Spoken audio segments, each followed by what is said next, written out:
Hello dear students, this is Manish Prajapati, your bioeducator.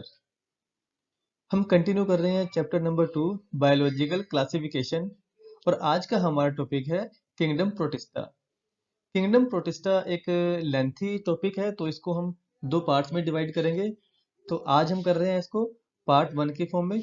तो आज हम कंटिन्यू कर रहे हैं kingdom protista part 1। So let's start. Okay dear students, हमने जब बायोलॉजिकल क्लासिफिकेशन की थी तो उसमें हमने 5 मेन किंगडम पढ़े थे। Kingdom Monera, kingdom protista, kingdom fungi, kingdom Plantae and kingdom Animalia. Kingdom Monera के अंदर हमने पढ़ा था कि जितने भी ऑर्गेनिज्म थे वो यूनिसेल्युलर थे और प्रोकैरियोटिक थे। लेकिन जो किंगडम प्रोटिस्टा है इसके अंदर जितने भी ऑर्गेनिज्म है वो कैसे हैं, यूनिसेल्युलर है और यूकैरियोटिक हैं। आपको याद रखना है। अब किंगडम प्रोटिस्टा से लेकर आगे हम जितने भी किंगडम पढ़ेंगे उन सब के अंदर कैसे है, यूकैरियोटिक सेल है। यूकैरियोटिक सेल के बारे में पता होना चाहिए। इसके अंदर ट्रू न्यूक्लियस होता है, वेल डिफाइंड न्यूक्लियस होता है जिसके अंदर जेनेटिक मटेरियल होता है, जिसमें हमारे क्रोमोसोम्स डीएनए प्रेजेंट होते हैं। ठीक है, एक तो वो होता है। दूसरा है इसके अंदर सेल मेम्ब्रेन ऑर्गेनेलीज होती हैं, जैसे कि माइटोकॉन्ड्रिया हो गया और साइट एंडोप्लाज्मिक रेटिकुलम हो गया, गोल्जी बॉडीज हो गई। अलग अलग जो सेल ऑर्गेनेल्स हैं वो प्रेजेंट होंगे। ये यूकैरियोटिक सेल प्रोकैरियोटिक सेल से थोड़ी सी बड़ी भी होती है। तो ये छोटी छोटी बातें ये आपने 9th क्लास में पढ़ी थी और फर्दर आप पढ़ते ही रहते हो इनके बारे में। एक और बात आपको पता होना चाहिए कि जब हम किंगडम की क्लासिफिकेशन कर रहे थे तो उसमें ये दिया गया था कि जो ये भी देखा गया था कि जो फाइलोजेनिक हिस्ट्री है, एवोल्यूशन है, वो किस तरह से है। तो ये बता रहा है कि जो किंगडम प्रोटिस्टा है वो एक लिंक बना रहा है। लिंक किस किस की बना रहा है, प्रोकैरियोट और मल्टीसेल्युलर यूकैरियोट्स के अंदर। प्रोकैरियोट कौन से थे, किंगडम मोनेरा के। और मल्टीसेल्युलर यूकैरियोट कौन से हैं, जिसके अंदर प्लांटी आएगा, एनिमलिया आएगा और फंजाई आएगा। क्योंकि जो प्रोटिस्टा है वो तो यूनिसेलुलर है। तो लास्ट टाइम हमने क्लासिफिकेशन में पढ़ा था, ये आपको याद भी होना चाहिए चार्ट। यहाँ पे दिया हुआ है ये तीनों की तीनों क्या है, मल्टी सेलुलर है। कैसे यूकैरियोट है, मल्टी सेलुलर है। क्योंकि जो किंगडम मोनेरा है, जो किंगडम मोनेरा है वो सिर्फ यूनिसेलुलर प्रोकैरियोट है। और जो प्रोटिस्टा है वो कैसा है, यूनिसेलुलर यूकैरियोट। तो दोनों ही कैसे हैं, यूनिसेलुलर हैं। दोनों ही कैसे हैं, यूनिसेलुलर हैं। लेकिन इसके बाद ये तीनों कौन से हैं, मल्टी सेलुलर हैं। तो ये कह रहा है कि जो प्रोटिस्टा है ये लिंक बना रहा है किस किस के बीच में, किंगडम मोनेरा जो यूनिसेलुलर है और किंगडम, ये जो तीन किंगडम है आगे हम पढ़ेंगे जो कि मल्टी सेलुलर है। तो इन सब के अंदर क्या है, एक लिंक बना रहा है। तो यहीं से प्रोटिस्टा जो है, प्रोटिस्टा के अंदर इस तरह के ऑर्गेनिज्म है जिनके अंदर दोनों ही कैरेक्टर पाए जाते हैं। जैसे कि बहुत से आपको फोटोट्रॉफिक भी मिलेंगे, मतलब फोटोसिंथेटिक मिलेंगे। कुछ होंगे जो हिटोट्रॉफिक होंगे, जो फोटोसिंथेसिस नहीं करते हैं। बहुत से जो प्रोटिस्ट हैं उनके अंदर जो करेक्टरिस्टिक्स हैं, प्लांट लाइक करेक्टरिस्टिक्स मिलेंगे। बहुत से प्रोटिस्ट के अंदर एनिमल लाइक करेक्टरिस्टिक्स मिलेंगे। तो यहाँ से कहा जाता है कि जो प्रोटिस्टा है इसी से ही आगे प्लांट, एनिमल और फंजाई आगे डेवलप हुए आगे फर्दर। ठीक है, जिनके अंदर प्लांट लाइक करेक्टरिस्टिक्स थे वो प्लांट के अंदर चले गए, उनसे प्लांट इवॉल्व हुए हैं। जिनके अंदर एनिमल टाइप के करेक्टरिस्टिक्स थे उनसे एनिमल बने हैं, उनके अंदर फर्दर ग्रोथ हुई है। तो इस तरह से क्या है, इसमें ग्रोथ हुई है। तो ये लिंक बनाता है मोनेरा के अंदर और जो अदर जो हमारे तीन मल्टी सेलुलर ऑर्गेनिजम्स के किंगडम है उनके अंदर। तो प्रोटिस्ट के बारे में हम देखेंगे कि इनके पास मैंने पहले ही बताया था यूकैरियोटिक सेल है। तो इसका मतलब क्या है, ट्रू न्यूक्लियस होगा जिसके अंदर क्या होगा, जेनेटिक मटेरियल होगा, डीएनए क्रोमोसोम्स ये सब कुछ होंगे। और मेम्ब्रेन बाउंड सेल ऑर्गेनेलीज होती हैं। अच्छा, इनके अंदर और तभी राइजोसोम होता है। राइजोसोम कौन सा होता है, एटीएस टाइप। कौन सा होता है, एटीएस टाइप। तो हमने पढ़ा था पहले कि जो प्रोकैरियोट्स होते हैं उनमें 70s टाइप होता है और इनके अंदर 80s टाइप का क्या होता है, राइबोसोम होता है। ज्यादातर ये कैसे हैं, एक्वेटिक ही होते हैं। कैसे हैं, ज्यादातर एक्वेटिक हैं। और या फिर अगर इनको पानी नहीं मिल रहा है तो जो मॉइस्ट सोइल है, नमी वाली जो जगह है वहां पे प्रेजेंट होते हैं, लेकिन मोस्टली एक्वेटिक ही होंगे। अब एक्वेटिक कैसे हो सकते हैं? ये मैराइन भी हो सकते हैं और फ्रेश वाटर भी हो सकते हैं। दोनों तरह के वाटर में ये रह सकते हैं। डिपेंड करता है अलग अलग प्रोटिस्ट के ऊपर। जिनकी ग्रुपिंग है वो हम फर्दर पढ़ेंगे। हर एक ग्रुप के बारे में फर्दर पढ़ेंगे कि कौन किस तरह का लाइफस्टाइल जीता है। जो प्रोटिस्ट है वो कैसे हो सकते हैं? ऑटोट्रोफ भी हो सकते हैं और हेटरोट्रोफ भी है, मतलब फोटोसिंथेसिस भी कर सकते हैं और विदाउट फोटोसिंथेसिस भी रह सकते हैं। अब हेटरोट्रोफ में कौन कौन से हो सकते हैं? वो एक होलोजोइक हो सकता है, वो एक पैरासाइटिक हो सकता है, वो एक सेप्रोफाइटिक हो सकता है। अलग अलग तरह के ऑर्गेनिज्म हो सकते हैं।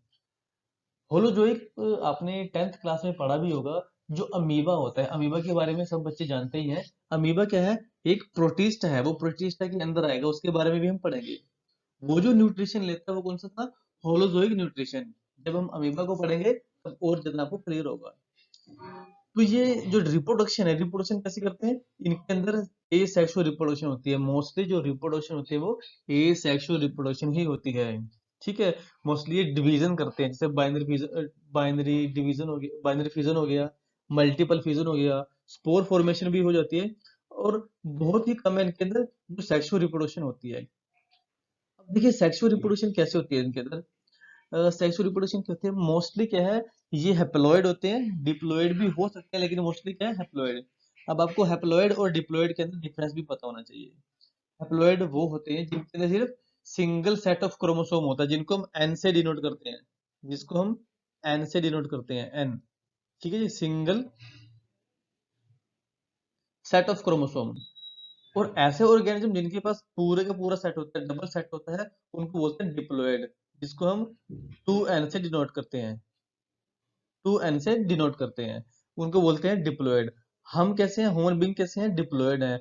और जितने भी हायर ऑर्गेनिज्म हैं, प्लांट एनिमल्स जितने भी हैं, मोस्टली वो सब क्या हैं? डिप्लॉयड हैं। लोअर एनिमल्स भी हैं, लोअर ऑर्गेनिज्म भी हैं जो हैप्लॉयड होते हैं। तो देखो डिप्लॉयड भी हो सकते हैं, हैप्लॉयड भी हो सकते हैं।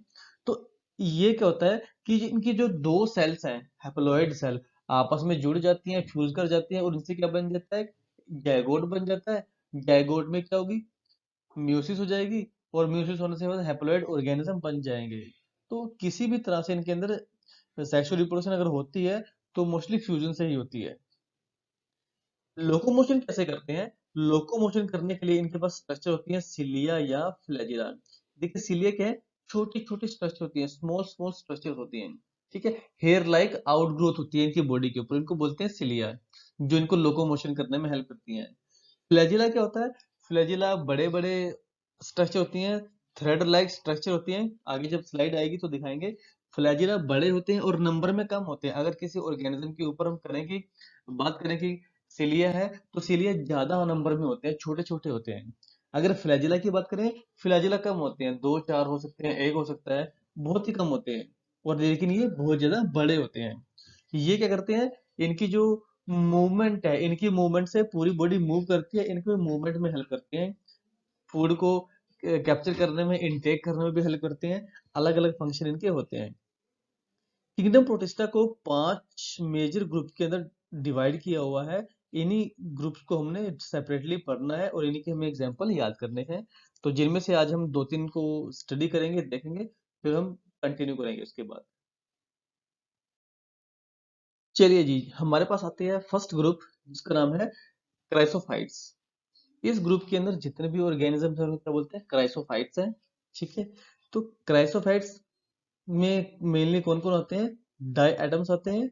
ठीक है जी, इनको हम क्या बोलते हैं? इनकी जो ऑर्गेनिज्म है इनको बोलते हैं कि डाई एटम्स हैं, या फिर गोल्डन ब्राउन एल्गी। तो इनके जो ग्रुप मेंबर हैं वो डाई एटम्स होंगे, गोल्डन ब्राउन एल्गी होंगे। देखिए ये मोस्टली मेराइन वाटर के अंदर रहते हैं। ठीक है। और ये कैसे होते हैं? फोटोसिंथेटिक, मतलब अपना खाना खुद बनाते हैं। फ्री फ्लोटिंग, फ्लोट करते हैं पानी के अंदर, और इनको इसलिए फाइटो प्लैंक्टॉन्स बोल देते हैं। ऐसे ऑर्गेनिजम्स जो पानी के ऊपर तैरते हैं। देखिए तैरना भी दो तरह का होता है, एक तो अपने आप तैरना, उसको बोलते हैं स्विमिंग करना। फ्लोट करना, जो अपने आप तैर नहीं रहा है, ठीक है, वो जो बॉडी मास है, सरफेस एरिया है, उसके हिसाब से वो फ्लोट कर रहा है, मतलब ऊपर अपने आप नहीं तैर रहा है। पानी का जो प्रेशर है वो उसको अपने आप ही अपने ऊपर तैरा रहा है, तो उसको बोलते हैं फ्लोट करना। तो ये मोस्टली कैसे है, फाइटोप्लैंक्टन्स, मतलब पानी के ऊपर तैरते रहते हैं, अपने आप नहीं तैरते हैं, पानी की वजह से ही तैरते हैं। और फाइटोप्लैंक्टन्स का मतलब क्या है, ऐसे पानी के ऊपर फ्लोट करने वाले ऑर्गेनिजम्स जो फोटोसिंथेसिस करते हैं, उनको बोलते हैं फाइटोप्लैंक्टन्स। एक और हमारे पास कैटेगरी होती है जो होते हैं जू प्लैंक्टन्स। जू प्लैंक्टन्स क्या है, वो भी फ्री फ्लोटिंग होते हैं, लेकिन वो क्या करते हैं, अपना खाना खुद नहीं बनाते, वो फोटोसिंथेसिस नहीं करते हैं। तो ये कैसे है, फाइटोप्लैंक्टन्स है, मतलब पानी के ऊपर तैरने वाले ऐसे ऑर्गेनिज्म, ठीक है, जो क्या करते हैं, फोटोसिंथेसिस करते हैं। और कुछ एक कैसे हैं, इनमें से बॉटम डिवेलपर्स भी होते हैं, तो कुछ एक जो डायटम्स या कुछ एक जो ब्राउन गोल्डन ब्राउन एल्गी है, वो क्या करती हैं, बॉटम में भी रह सकते हैं, लेकिन मोस्टली फ्री फ्लोटिंग फोटोसिंथेटिक है। ओशन के अंदर जितना भी खाना बनता है, जितना भी एनर्जी प्रोड्यूस होती है, वो इन्हीं फाइटोप्लैंक्टन्स की वजह से होती है। ये फाइटोप्लैंक्टन्स क्या करते हैं, आपने फूड चेन पढ़ा होगा, फाइटोप्लैंक्टन्स क्या करते हैं, ये फोटोसिंथेसिस करते हैं तो खाना खाएंगे, खाना बनाएंगे, सॉरी। तो खाना अपना जब बना रहे हैं तो एनर्जी क्या है, इंट्रोड्यूस हो गई अब इनकी बॉडी के अंदर। अब इनको क्या खाएंगे, इनसे कुछ दूसरे ऑर्गेनिज्म इनको खाएंगे। जो छोटे ऑर्गेनिज्म इनको खा रहे हैं, ठीक है, उनको कोई बड़े ऑर्गेनिज्म खाएंगे। ठीक है, मान लो उनको फिशेस ने खा लिया, उन छोटी फिशेस को बड़ी फिशेस ने खा लिया, और बड़ी फिशेस को उनसे भी बड़ी फिशेस ने खा लिया है। ठीक है, ये हम इंसेक्ट की बात कर रहे हैं, दूसरे दूसरे इंसेक्ट या दूसरे एक्वाटिक ऑर्गेनिज्म इनको खा रहे हैं। तो अल्टीमेटली पूरे ओशन के अंदर जो भी एनर्जी बन रही है, जो भी खाना बन रहा है, इन्हीं फाइटोप्लैंक्टन्स की वजह से बनता है। ठीक है, फोटोसिंथेसिस करते हैं तो ऑक्सीजन भी रिलीज करेंगे, एनर्जी भी बना रहे हैं। तो फोटोसिंथेसिस करते हैं तो इसलिए क्या है, एक तरह से प्रोड्यूसर का काम भी करते हैं। ठीक है, वेल होती है, वेल का कई कई टन क्या होता है, वजन होता है, उसमें कई टन तो फाइटोप्लैंक्टन ही मिल जाएंगे आपको। तो ये सब क्या है, पानी के अंदर रहते हैं और अपना खाना खुद बनाते हैं, फोटोसिंथेसिस खुद करते हैं। एक बड़ी ही इंटरेस्टिंग होता है इनकी जो सेल वॉल होती है। ठीक है, देखिए बाकी सारे कैरेक्टर सभी के क्या है, सेम रहेंगे, यूकैरियोटिक है, न्यूक्लियस होता है इनके अंदर। ठीक है, वो सारे कैरेक्टर जनरल मिलेंगे, कुछ एक कैरेक्टर होंगे जो थोड़े थोड़े अलग होंगे, वो हमने पढ़ने हैं। इनकी जो सेल वॉल होती है, वो दो ओवरलैपिंग हाल से बनी होती है, दो अलग अलग पार्ट होंगे, उनको मिला के पूरा एक पार्ट बनेगा। जैसे आपने एक सोप बॉक्स देखा होगा, ठीक है, जिसको साबुनदानी बोल देते हैं।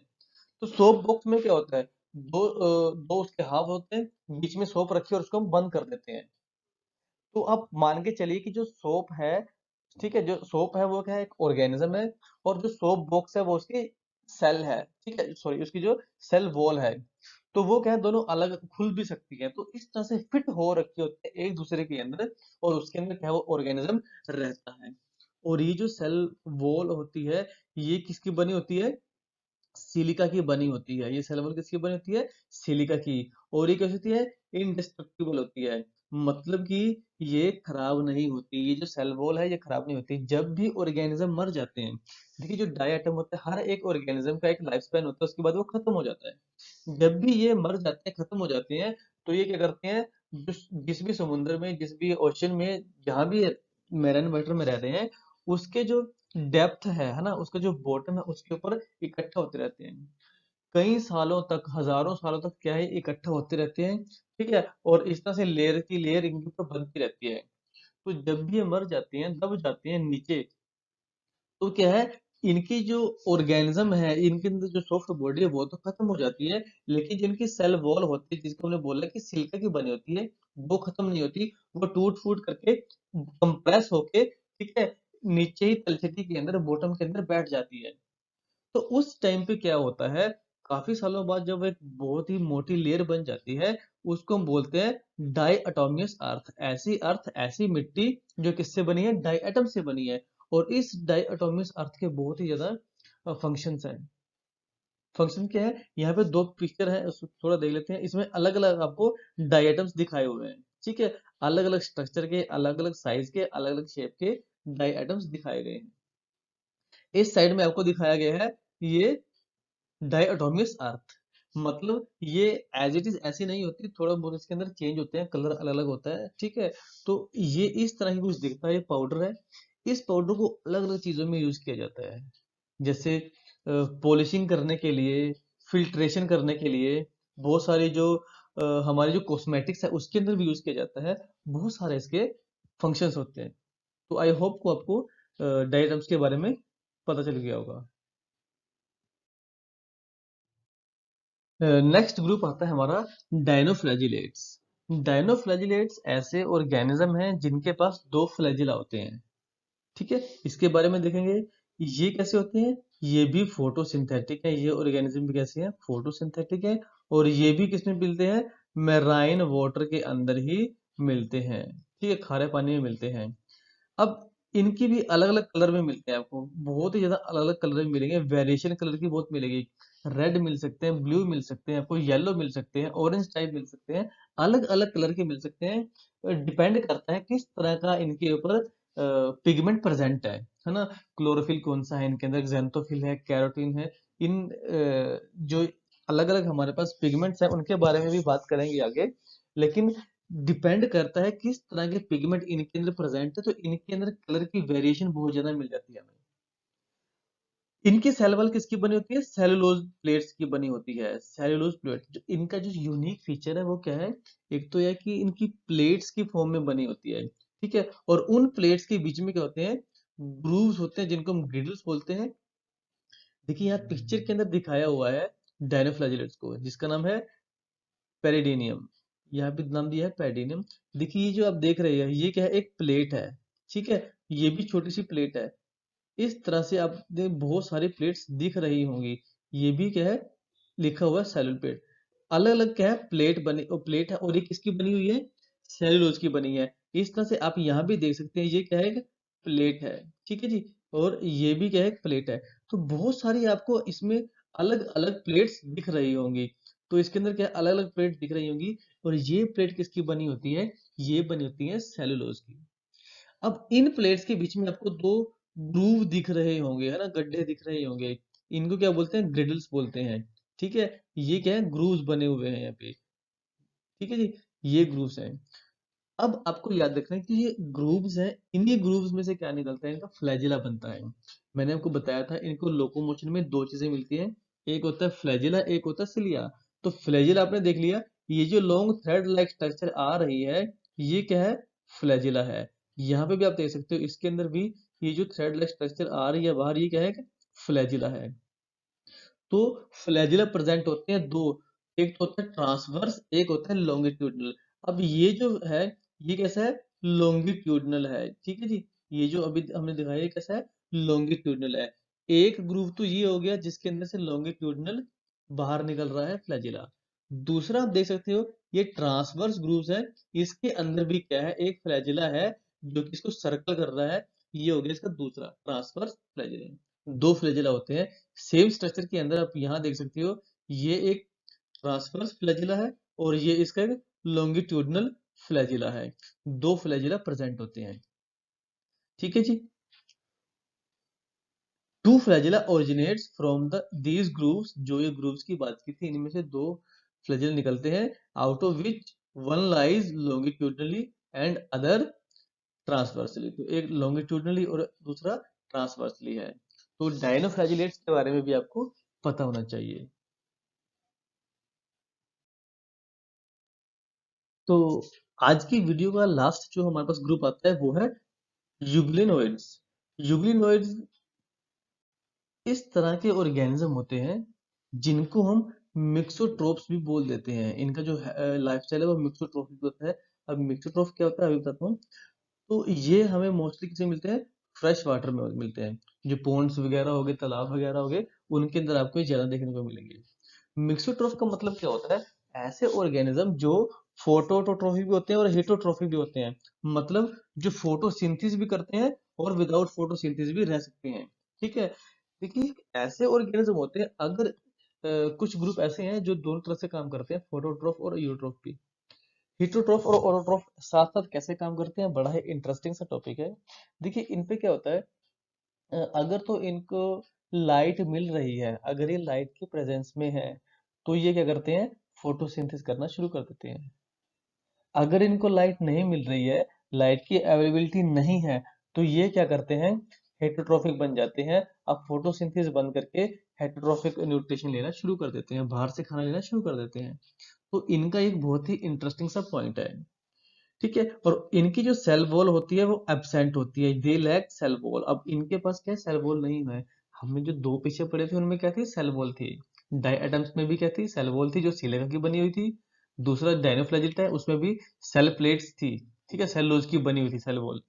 तो यहाँ पे सेल वॉल एब्सेंट है, लेकिन जो इनकी जो बॉडी होती है वो कवर होती है एक इलास्टिक फ्लेक्सिबल लेयर से, जिसका नाम रखा है पेलिकल। ठीक है, ये आपको याद रखना है, पेलिकल से ये सराउंडिंग होती है।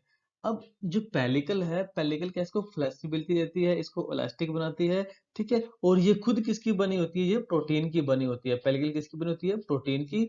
तो इससे क्या होता है, जब बॉडी इसकी फ्लेक्सिबल हो जाएगी, इलास्टिक हो जाएगी, तो मूवमेंट इजी हो जाएगी, फास्ट एंड इजी मूवमेंट में हेल्प करता है। तो यूग्लिनोइड के बारे में आपको पता होना चाहिए कि ये फ्रेश वाटर ऑर्गेनिज्म है, ऑटोट्रोफिक भी है और हेटरोट्रोफिक भी है।